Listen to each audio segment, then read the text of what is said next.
So let's start by talking about the state budget, which is one of the sort of prime issues in Lansing every year where you have a big shortfall. In your view, is that a revenue problem, is it a spending problem, or is it a combination of both?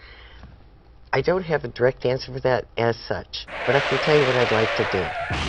I would like to begin to grow this economy through policies which will reinvigorate manufacturing, provide for creation of jobs and sustainable careers for our children. What policies? Support small business, deploy renewable energy, and is a proven policy in many countries, and including Ontario. Many countries and Ontario. What the heck does that mean? No answer, no plan, no solutions. Listen to how she talks about manufacturing. Growing the manufacturing base back. Talk about how you do that. I mean, that's one of the sectors that some people think has shrunk for good, and that can't go back to the way it was. Well, you can't be a first-class nation if you're not manufacturing. You know, we fought a couple of wars for that. The war of the war for independence. That was the right to manufacture. Paul Revere was our first silversmith. Okay, that's in the 1700s. 1812. It's 2010. Which is in my neighborhood, right, 1812. That put an exclamation point on the right to manufacture.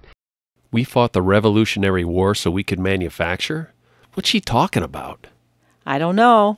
Now let's look at taxes. Let's talk about tax reform, which is another big issue in Lansing. Nobody seems too happy with the Michigan business tax, which replaced the single business tax a few years ago. Where do you stand on that? Would you repeal it? Would you change it? What's your take on it? Clearly, there's a problem. I've been hearing about it my whole tenure as a representative on the doors now, going into businesses. Clearly, there's a problem with the There's a problem? Didn't she vote for the Michigan business tax?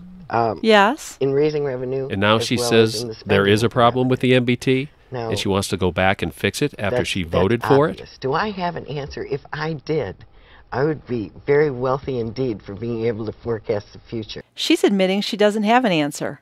Again. Incredible.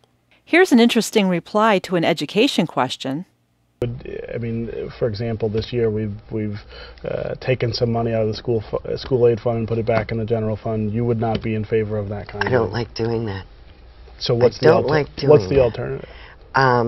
Raising everybody's boat. I don't have an answer for that. Does she have an answer to any of our problems?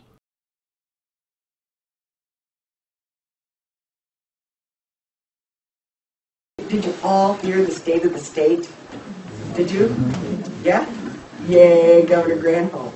Yay, Governor Granholm. Yay, Governor Granholm. Yay, Governor Granholm.